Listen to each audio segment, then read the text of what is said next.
এখানে পল্লীকবি জসীমউদ্দিনের বাড়িতে প্রথমে ঢুকতে যে ঘরটা দেখি, তো সেই ঘরটা তো আপনাদের দেখাইছি, পল্লীকবি জসীমউদ্দিনের নাতি মধুমালা।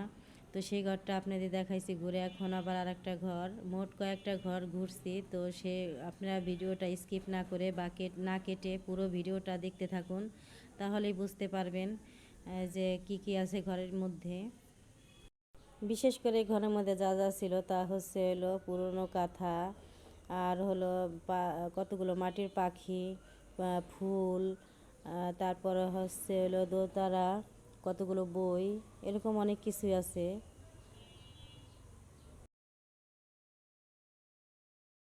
আর পুরনো সব জিনিসপত্রগুলো ছিল গ্লাস করে আটকানো, যেগুলো মানে ভিডিওতে সুন্দর আসে নাই, ভিডিওতে ক্লিয়ার দেখা যায় না। ওইখানে আরও অনেক লোক দেখলাম যারা ভিডিও করছে, ব্লগার।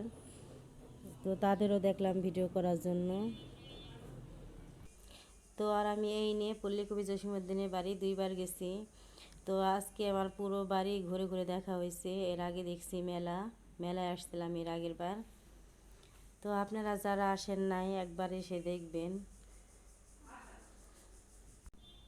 আর আপনাদের এসে ঘুরে দেখলে হয়তো অবশ্যই ভালো লাগবে, আমি আশা করি। আর এটা হচ্ছে অন্য আরেকটা ঘর, যেটার মধ্যে একটা পালকি আছে। বিশেষ করে আমার পালকিটা দেখে খুব ভালো লাগছে। তো এখানে আরও অনেকের ছবি আছে যেগুলো আমি দেখলে চিনি না, তাই বলতে পারলাম না।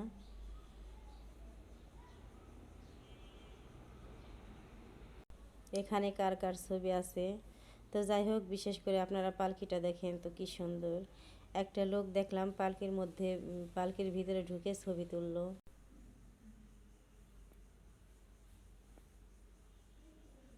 এই ঘরের মধ্যে অনেক কিছু আছে দেখার মতো, যেগুলো আমরা ঘুরে ঘুরে দেখলাম।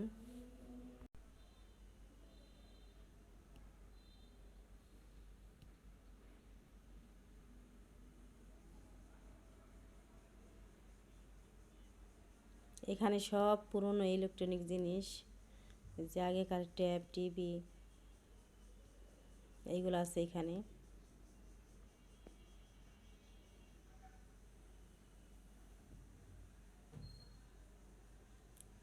আছে অনেকগুলো পুতুল।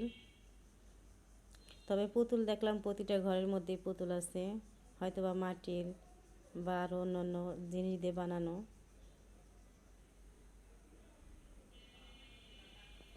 তো আর একটা ঘরে দেখলাম একটা ঢেঁকি পাতা, ঐতিহ্যবাহী ঢেঁকি।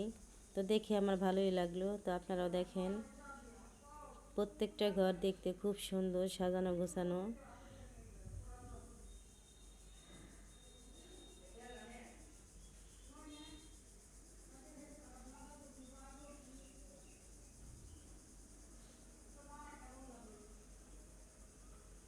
কি সুন্দর করে সাজানো গোছানো, তো আপনারাও দেখেন।